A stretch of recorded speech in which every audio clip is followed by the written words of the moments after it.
odds of human existence is like, it's impossible. Think about all the stuff that your mom and dad had to go through just to have you. I'm just like you. I got conflicts and dramas and stress, and even if you're struggling through, job one, get back into the best of you.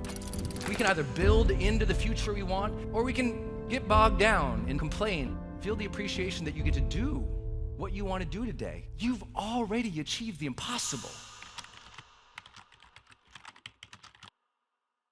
Think about all the stuff that your mom and dad had to go through just to have you.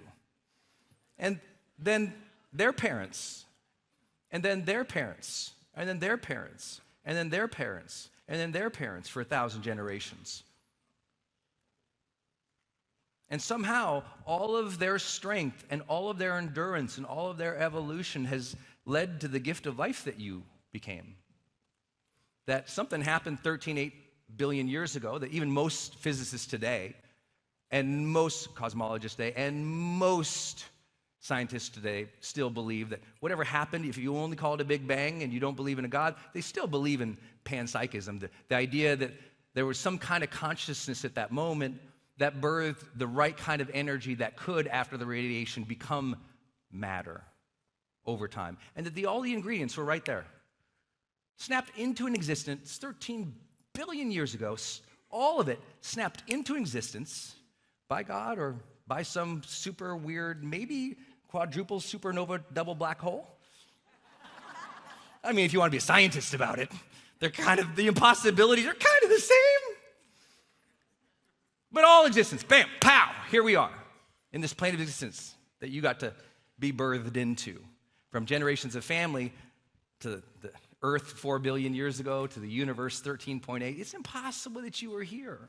Every day, even though I'm just like you, I got conflicts and dramas and stress and cortisol, so many things going on in my life all the time. It feels like, oh my God.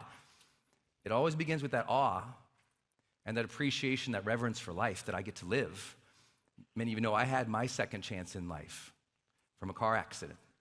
And once you get that second chance, even if you have a bad day, even if you're pissed about something, even if you have a tough morning, even if they don't show up, even if they inconvenience you, even if you're struggling through, even if they let you down, job one, get back into the best of you.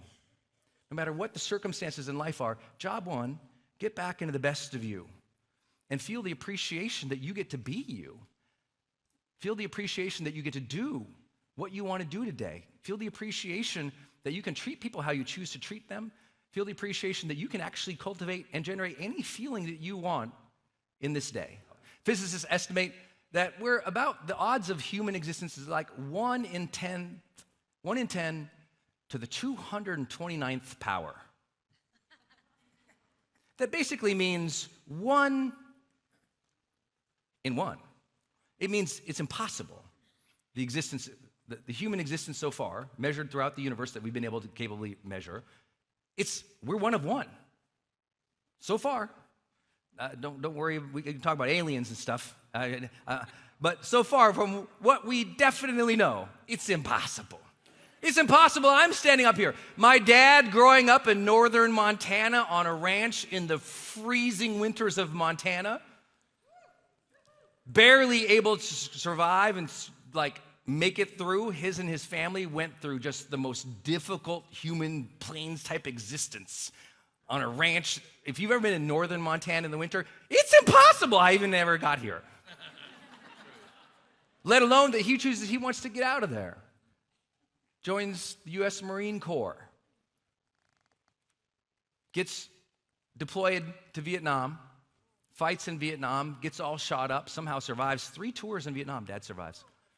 Comes back to the U.S. where he faces equal hardship because then he goes and recruits in the South after Vietnam when no one likes the Marines. No one likes the military anymore in the U.S. We turn our back on our own soldiers who are fighting so hard. And then he ends up in Washington, D.C. on his last placement. Meanwhile, another impossible story, my mom, born in Vietnam by a French soldier and a Vietnamese woman. My grandpa, French soldier in the war before America, our Vietnam War, was the French Indochine War. And he was a soldier, met my grandma. They had my mom. He got murdered by a grenade at the end of the war. She gets sent to France to grow up in boarding schools. Grows up in boarding schools, goes back to Vietnam. Long story, ends up in that same apartment building in Washington, D.C. as that man from Montana Ranch who had gone to Vietnam to fight, came back, and there they are in the same apartment building. They meet, the door opens, boom, love. How is that possible? Then they go camping, boom, children, you know how that works.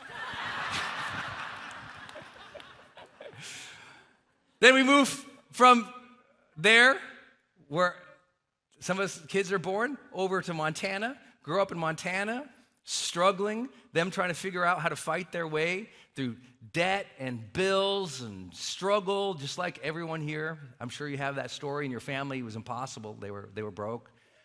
They're just scrounging to make by, trying to figure it out. They loved us so much. We never knew what level of economy we were because my mom just loved on us.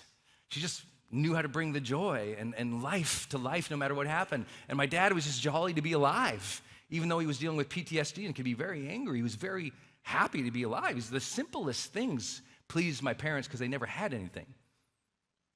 And growing up in that mentality of not worrying about what I have, of just like enjoying life, really gave me an unfair advantage. It became impossible when later on I had a car accident and I was trying to heal from a broken heart. Not to give up on life. I wanted to commit suicide. I wanted to quit and throw it away because life felt impossible.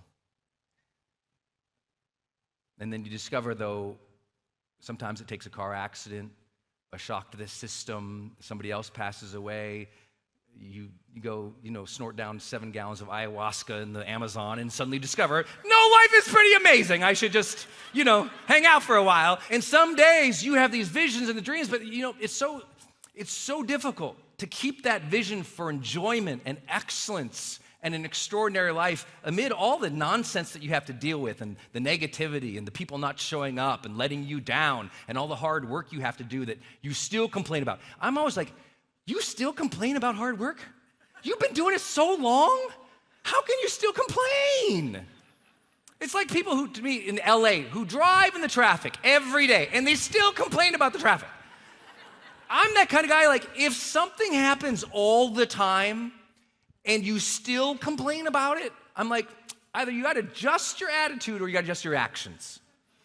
Because let me tell you what, it's there. I'm like, it's a known entity. Why complain about a known entity? At some point, part of maturity is going, it's a known entity. It's kind of like if you ever had a second child. You kind of like, you kind of allow them to scream in the other room for like more minutes than you did with the first one. You kind of just, okay, it's just, you're used to it now, right? Right? The first time you do the diapers, it's so disgusting. And then you're like talking to your friend, eating a banana and doing it. And you're like, what's happening? You're like, just seeing if humor can happen. Are we still allowed to do it? I just wonder why you still complain. Because, you have a lot of things that you want to get done, but your follow-through is the victim of your complaint. Your follow-through is the victim of your complaint. People think it's their mood. I'm like, well, mood's one effect.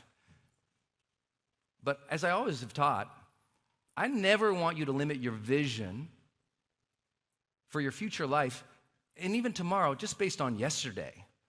Just based on what you went through yesterday and the struggles and the hardships. Because all of that, no matter what you call it, evolution, grace, serendipity, coincidence, God's plan, whatever it is, here we are. Here we are. And we can either build into the future we want, build into becoming who we want, exemplify the best of who we are no matter what, or we can get bogged down into complaint and old stories and live in the past puddles that maybe were not our own and we stayed in too long. And instead we go, oh, okay, what's next for me? Because, see, you've already achieved the impossible. You just kind of forget it because so many days feel new. So many challenges feel new. But when you know you've lived through and achieved the impossible already, that you still believe in yourself, then you can keep an impossible vision for yourself. And I'm here to tell you, it always looks impossible from the day that's new. It always looks impossible when things change. It always feels impossible when that thing ends. You get divorced. Oh my gosh, what's going to happen? And we always have these two stories in our head whenever we face something hard. And sometimes, something happens, you get divorced, and you're like, oh, no one's ever going to love me again. Called catastrophizing. Really, no one's ever going to love you again. Ever. Right? Okay, can we start with you loving yourself for a minute? Can we just start with you? That's why you have to keep doing personal development. It's why we say in Growth Day, every day is a great day to grow. It's why we say make self-improvement a way of life. You're not done. You're not done. Most of you, if you can be honest about the potential that you've already activated along the line, if you can be honest, you haven't even gotten started yet. It feels like it because you feel old. But you're not old. Your mindset might be old, but you're not old. I got to work with some of the great legends of our time and leaders in so many different areas of life and see how they dealt with end of life. Some of you know I've gotten to do hospice care in the past as well, and I've been with a lot of people as they contemplate the final days of their life, especially doing what I do. So I hear it all the time. I'm Brendon, I'm sick. Brendon, I'm going through this. Brendon, I might not make it through. And it's so easy in those moments to feel like living again and being happy again and manifesting again and breaking through again. It feels so impossible, but only when you keep telling the old story. Because in the old story, you can't see the vision. You can't feel it. In the old story, you'll do the old actions, and you can't imagine a better future. But that's your job. Job one, each day bring the best of who you are and move in the next right direction of integrity for you. You don't have to know all the steps. Move in the next right direction. Always be moving in the right direction of integrity for yourself. And if you can do that faithfully over and over and over again, you keep growing. If you stop growing, you just got stuck in an old story, stuck in an old pattern, stuck in old thoughts and concerns and worries. And of course, mired in that, you can't see and you can't move. And you won't finish anything. If you had a dream, you had a project, you had a goal, and you keep saying, I hate this, and forgive me, I'm just remind you, I'm the high performance guy. So my job is not to be the placater. I'm not the guy who teaches everything's perfect and everything's great and you're perfect all the time and everything's wonderful, because you can be a jerk. You can be mean. You can leave things that you were supposed to do. You can drop obligations and miss responsibilities. We can be honest about our performance in life, right? Because we are performing at a level. Like we're doing things, we're getting results or not. And sometimes we're really hard on ourselves. And so what happens, we get so hard on ourselves after a period of time, we forget that we can play the next game at full tilt. We forget how fast we have been before and we can retrain. We forget that once we were in love and we can change our pattern and fall back in love. We forget that shifts can happen because we get myopic. We get small-minded. We have small vision. We get so narrowed in our concerns, we forget the impossible gift and the expansiveness of the universe. See, no matter what you agree on, some of you have faith. I'm somebody who believes in a God, and I have a deep connection, a spiritual sense and feeling, and a personal relationship with God, for me personally. Right? I'm not a preacher or anything like that. I believe in God, and I believe that God gave me a second chance at life. And whether you believe in God or you don't, what is inarguable in those 13.8 billion years ago, the one thing that we know entirely and for sure without any question, some might call it like a cosmological constant, is that from that moment forward, everything has expanded. You live in expansiveness, like literally here, now. You are in an expansive stream. Whether you believe in a quantum field, or you believe in quantum energy, or you literally just believe in basic, literally, first 3 chapters of a physics book.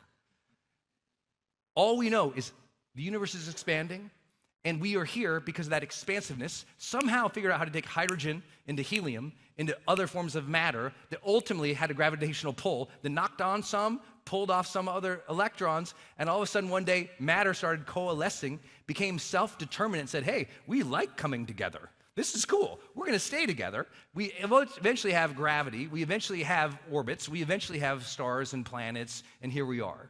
And it's still expanding. And you're spinning around millions of miles an hour around a tiny little sun.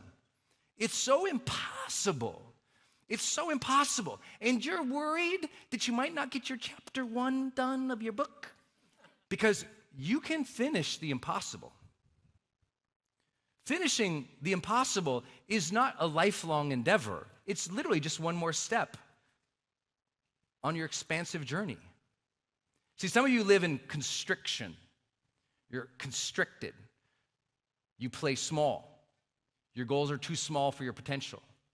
You constrict yourself every day by trying to be perfect, trying to be put together, trying to be perfect, trying to be put together, trying to be perfect, trying to be put together. It's like, oh my God, can you move your arms?